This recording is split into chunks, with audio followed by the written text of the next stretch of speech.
But if it involves other people outside of our household, it's like, that's kind of embarrassing. That's you know, real, you want to, it's not like I can't invite you over and be like, here, you want some Lucky Peanut butter Charms? jelly. You want some Fiber One? Like, no, that's not cute.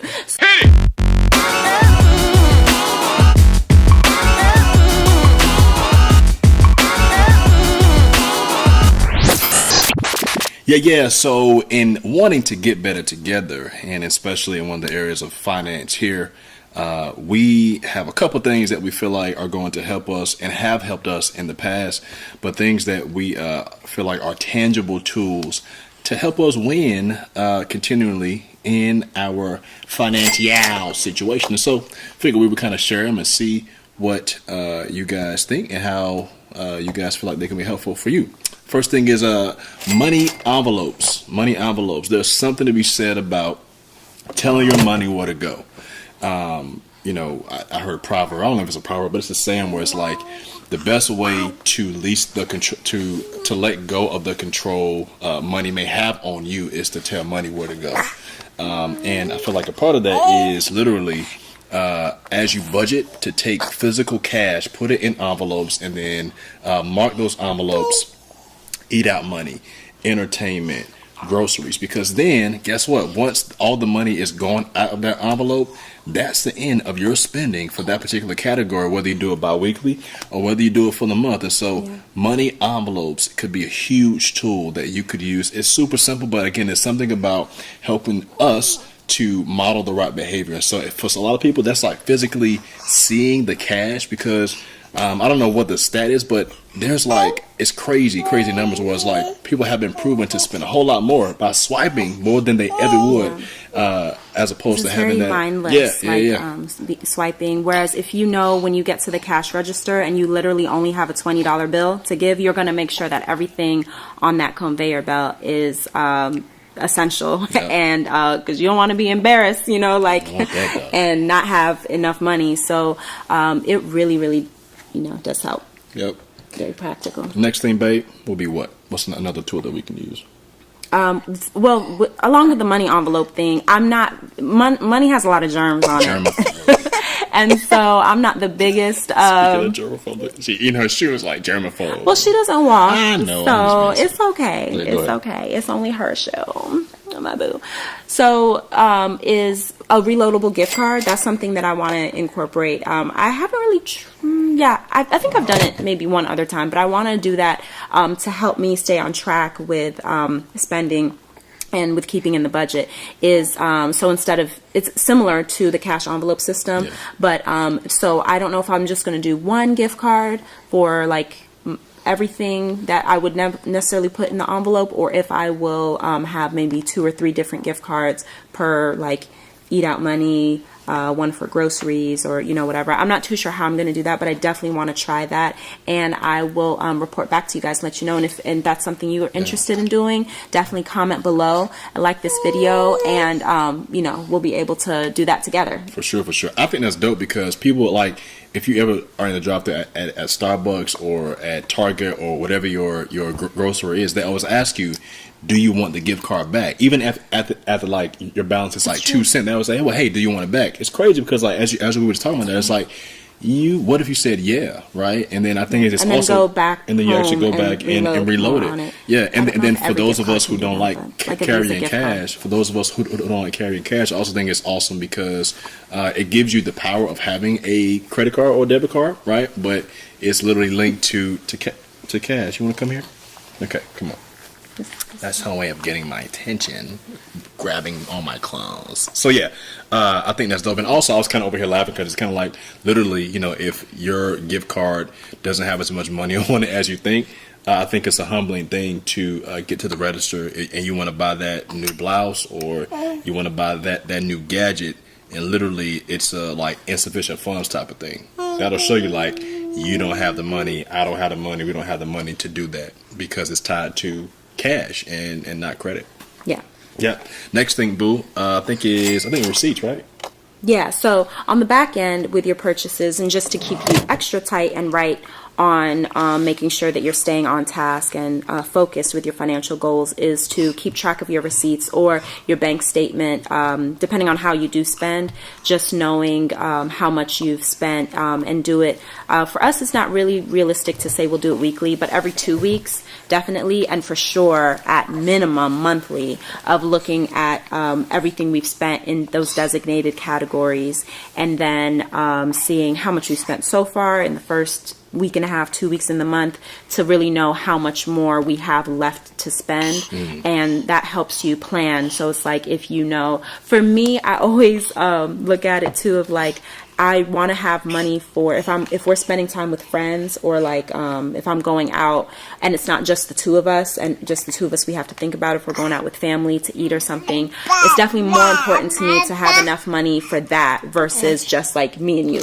Because if it comes down to it and money is tight or whatever, and it's just like a peanut butter jelly sandwich and a bowl of cereal or whatever, that's something. It's like between me and you, haha, that's funny. Right. But if it involves other people outside of our household, it's like, that's kind of embarrassing, you know. You want to, it's not like I can't invite you over and be like, here, you want some Lucky Charms? You want some Fiber One? Like, no, that's not cute. So, so I think it's definitely something where it's easier for us to sacrifice if it's just two of us, versus if you know, like, oh, on this such and such a date, I'm hanging out with my girls, you're going to be less likely to eat out, and you'll cook, you know, at home when it's just for your household, so that you can have that extra money set aside when you do go out with your friends. If that makes sense. 100%. The fourth thing is budgeting/goal setting.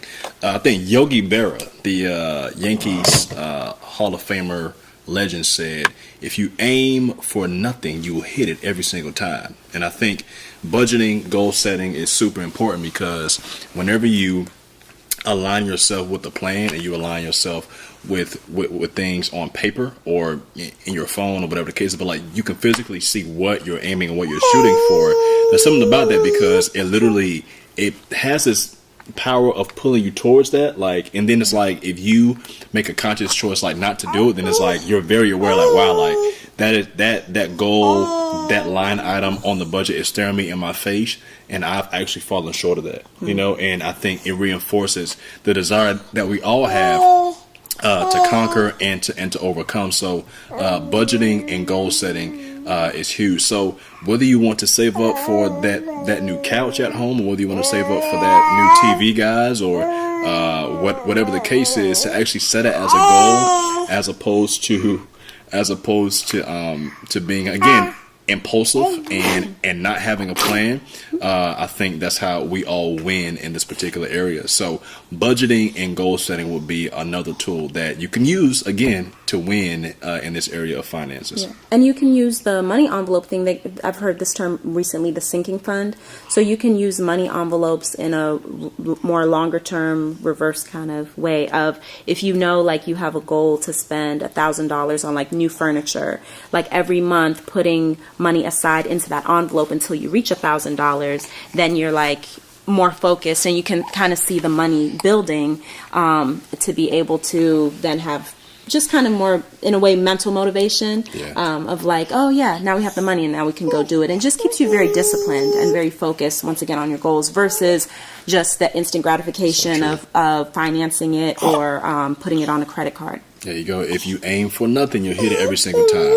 And then lastly, the 52-week savings plan. This is very nuanced. So, babe, I'm going to let you handle this one, the 52-week savings plan. So, yeah, a couple years ago I did it. We'll insert a graphic so you guys can see what that looks like, and maybe a link below. That would be helpful, a link below. But if you go on Pinterest, if you Google it, 52-week money saving challenge or something like that, you'll see it. So basically, in a year, there's 52 weeks, correct? Yeah. And each month, you're saving money. So, or you're setting aside money. So like when you start out January 1, first week in January, that's $1. Second week January, $2. And you go through with each month, and the designated month of the year, you're saving that amount of money, and you're setting that aside in cash is what I did. And I just had like a little shoebox that I would put the money in. And at the end of the year, it's like, I don't know, like $1,200, something like that, dollars that you have. But what I did was I reversed it. So January 1, I started out with $52, and then I went down so that by the end of the year, I was only putting away $2, $1. So I flipped it. Hopefully that makes sense. Yeah. And one of my friends who did it with me, what they did was they doubled up. So like instead of 52, it was 104. Yeah, and then would go down incrementally like that. And we would just always have that joke. It was someone I worked with, and we would be like, how you doing on it? How you doing? We're doing good. Okay, you put your money aside this week, and it was just awesome. And just to have that money, I think we ended up using it on, I think that year we had like a family reunion. And so we just had cash for that, for our hotel, for our eating, for, the whole trip. It was just like covered. Sure. And it was just a simple way, fun. Like I like little things that motivate me week to week and keep me focused. I'm just that type of person. So that's something, if you're interested in doing, definitely let us know in the comments below, and we would keep each other accountable. Love that. Hey, in terms of goal setting for the new year, doing the hard things first, babe. I love how you gave the example of how, like, instead of doing the $1 in week 1, you did the 52. Like that. Like, use that motivation of the new year. Like you having to jump in and eat that frog. I would highly recommend. It's a book that you and I went through here recently on audiobook. I would recommend audible.com.